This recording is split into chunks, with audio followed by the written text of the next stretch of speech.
Assembly స్పీకర్కు మాజీ CM Jaganmohan Reddy ఓ లేఖ రాశారు. ఈ లేఖ చుట్టూనే ఇప్పుడు హాట్ డిబేట్ నడుస్తుంది. అసలు ఎందుకు రాశారు? ఎవరు చెబితే రాశారు?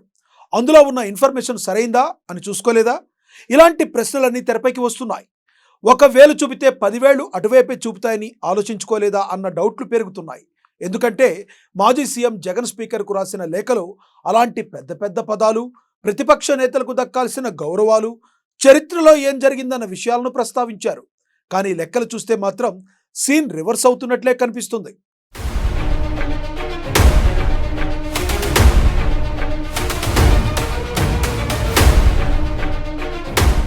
స్పీకర్ లేఖలో జగన్ విత్త కోరిక,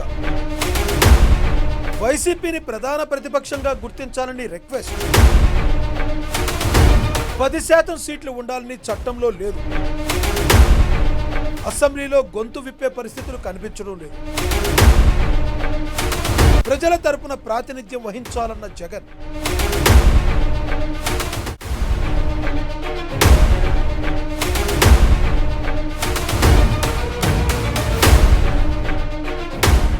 మాజీ సీఎం జగన్మోహన్ రెడ్డి అధికారంలో ఉన్నప్పుడు ఒకలా, అధికారం పోయాక మరోలా రియాక్ట్ అవుతున్నారు.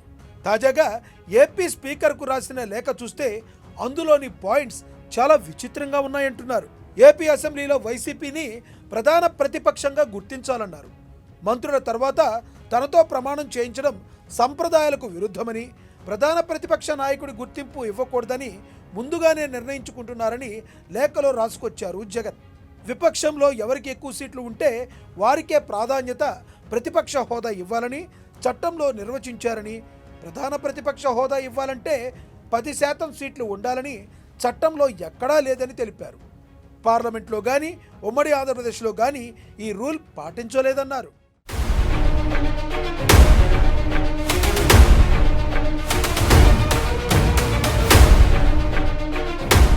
అధికార కూటమి స్పీకర్ ఇప్పటికే తన పట్ల శత్రుత్వం ప్రదర్శించారని, చచ్చేదాకా కొట్టాలంటూ స్పీకర్ మాట్లాడిన మాటలు వీడియోల ద్వారా బయటపడ్డాయని, ఇలాంటి నేపథ్యంలో అసెంబ్లీలో గొంతు విప్పే పరిస్థితులు కనిపించడం లేదంటూ లేఖలో జగన్ రాసుకొచ్చారు. అసెంబ్లీలో ప్రధాన ప్రతిపక్ష పార్టీగా గుర్తింపుతోనే ప్రజా సమస్యలను బలంగా వినిపించాలనే అవకాశం ఉంటుందన్నారు. 1984లో లోక్సభలో 543 స్థానాలకు జరిగిన ఎన్నికల్లో టీడీపీ 30 ఎంపీ స్థానాలు గెలుచుకుందని, సభలో 10% సీట్లు లేకపోయినప్పటికీ అప్పుడు టీడీపీకి చెందిన పర్వతనేని ఉపేంద్రను ప్రధాన ప్రతిపక్ష నేతగా గుర్తించారని చరిత్ర సంగతులను తవ్వితీశారు మాజీ సీఎం. 1994 ఉమ్మడి ఆంధ్రప్రదేశ్ అసెంబ్లీ ఎన్నికల్లో 294 సీట్లకు గాను కాంగ్రెస్ 26 సీట్లు మాత్రమే సాధించిందని, 10% సీట్లు కాంగ్రెస్కు లేకపోయినా పి జనార్దన్ రెడ్డిని ప్రధాన ప్రతిపక్ష నేతగా గుర్తించారంటూ ఆయన రాసుకొచ్చారు. అంతేకాదు 2015లో ఢిల్లీ అసెంబ్లీ ఎన్నికల్లో 70 స్థానాలకు గాను బీజేపీ కేవలం 3 సీట్లే సాధించినప్పటికీ ఆ పార్టీకి ప్రధాన ప్రతిపక్ష హోదా ఇచ్చారని గుర్తు చేశారు.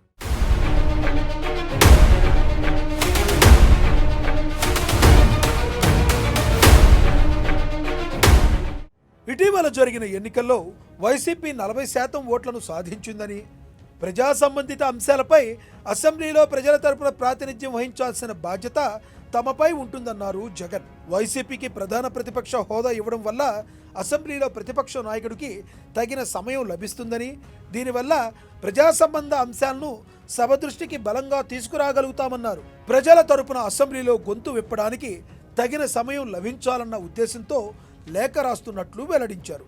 సో ఇక్కడ చాలా సమాధానం లేని పాయింట్లు తెరపైకి తెచ్చారు కూటమి నేతలు.